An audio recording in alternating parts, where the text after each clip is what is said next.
آپ نے فرمایا کہ ناجائز حکومت ہے, آپ نے فرمایا کہ حکومت ناجائز ہے جن سے دوست مذاکرات کر رہے ہیں, تو مینڈیٹ تو آپ کو بھی دیا تھا مذاکرات کا بانی پی ٹی اے نے, تو اگر ناجائز تھی تو پھر آپ کس سے مذاکرات کر رہے ہیں؟ میں نے ان کو یہی کیا تھا کہ آپ یہ ناجائز عمل سے پیچھے ہٹیں. مذاکرات اس لیے ہوں گے, مذاکرات اس لیے ہو رہے تھے, بار بار یہ کہا گیا کہ محمود کو فلانے سے بات کرنی چاہیے اسٹیبلشمنٹ سے. میں نے کہا میں شریف آدمی ہوں, اپنی اسٹیبلشمنٹ کی عزت کرتا ہوں. اسٹیبلشمنٹ سے اگر مذاکرات ہم نے کرنے ہیں یا کسی نے کرنے ہیں تو آئین کی روشنی میں یوں کرنے ہیں کہ ہم نے انہیں ایک عزت کا باعزت پیچھے جانے کا راستہ دینا ہوگا. اور اگر کوئی یوں کرتا ہے کہ پاکستان جمہوری ملک ہو اور اس کے اختیارات چیف ایگزیکٹو کے پاس نہ ہو, کہیں اور ہو, یہ راستہ یہ دال نہیں گلے, یہ بربادی کا راستہ.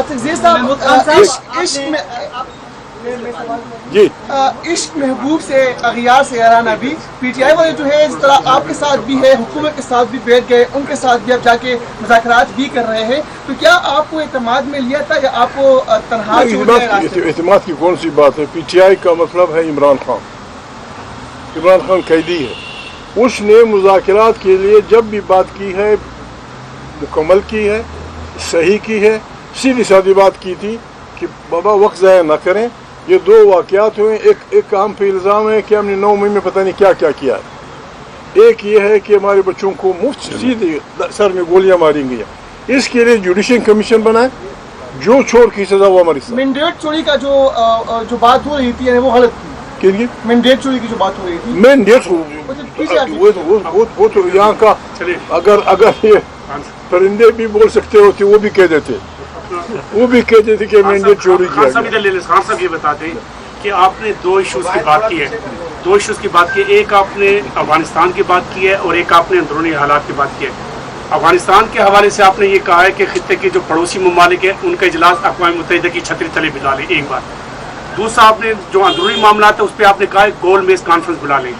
آپ کہہ رہے ہیں ناجائز حکومت ہے, جعلی حکومت ہے, پارلیمنٹ میں حوالدار بیٹھا ہے, ٹھیک ہے سر, یہ گول میز کانفرنس کون بلائے گا؟ اور گول میز کانفرنس سے مراد یہ ہے کہ پاکستان کی ساری سیاسی قیادت اس میں موجود ہو. عمران خان پاپولر اس وقت کوئی شبہ شائبہ نہیں ہے کہ عمران خان جب کال دیتا ہے تو پورا پاکستان نکل آتا ہے. عمران خان کی اس گول میز کانفرنس میں شرکت کو کیسے یقینی بنایا جائے گا, اور وہ جو پڑوسی ممالک کا اجلاس ہے وہ کون بلائے گا؟ دیکھیے میں نے آپ سے عرض کیا تھا کہ افغانستان چین ہمارا دوست بھی ہے اور ہمارا افغانستان کے ہمسایوں میں بھی شامل ہے. پھر ایک ایسا ملک ہے جس پہ افغانستان بھی اعتماد کرتا ہے اور پاکستان بھی اعتماد کرتا ہے. تو چائنا یہ کر سکتا ہے اقوام متحدہ کے ذریعے یا خود کے ہمسایوں کی وہ میٹنگ بلائی جائے. رہی پاکستان کی بات, پاکستان سیدھی سادھی بات ہے میرے بھائی. پاکستان یعنی میں ملا تھا, وہ میں مشکور ہوں خاقان عباسی, میں مشکور ہوں خاقان عباسی کا. وہ آئے تھے پرسوں یا ترسوں, انہوں نے بھی کہا تھا کہ تمام پارٹیوں کی ایک کانفرنس ہم بلائیں. مجھے کہا کہ ہم آپ یعنی تحریک تحفظ آئین پاکستان اور وہ ہم بلائیں مرگلہ وٹن میں 3 دن سیاسی پارٹیاں, جمع جرنلسٹ, جمع ججز, جمع ریٹائر جو بھی ہوں, ہم یعنی ہر آدمی کو یہ فکر لگی ہوئی ہے کہ بھائی لوگ بیٹھ کے اس کا علاج کریں.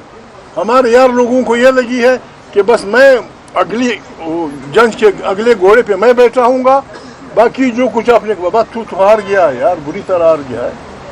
تیرا بڑا بھائی غریب گھریلو جھگڑے کو نہیں نبھا سکا, چلا گیا, خاموش ہو گیا. میں ریکویسٹ کروں گا نواز شریف سے کہ بھائی آپ اور شہباز کی بھائی بندی اتنی ضروری نہیں جتنے پاکستان کا بچاؤ.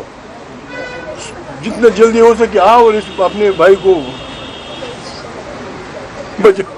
پہنچا دو جاتی عمرہ. جی محمود خان صاحب, آپ نے بات کی کہ اس ملک کو کسی کے ساتھ مطلب کھیلنے نہیں دیں گے, یہ ہمارا گھر ہے اور یہاں پر ہمارے قبرستان ہے. تو آپ نے شہباز شریف صاحب کیا مطلب نام لیا کہ وہ مطلب اس ملک کے ساتھ ایک کھیل رہے ہیں. تو اصل میں وزیر اعظم میاں محمد شہباز شریف صاحب ابھی میں مجھے شرم آتی ہے بار بار بچے.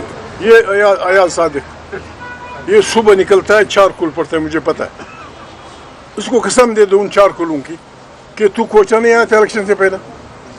تو نے اپنے پارٹی کے لوگوں کو جو آج ادھر بڑے بڑے عہدوں پہ فائز ہیں, آپ نے یہ نہیں کہا تھا ان سے کہ ہماری بات فوجیوں کے ساتھ طے ہو گئی ہے.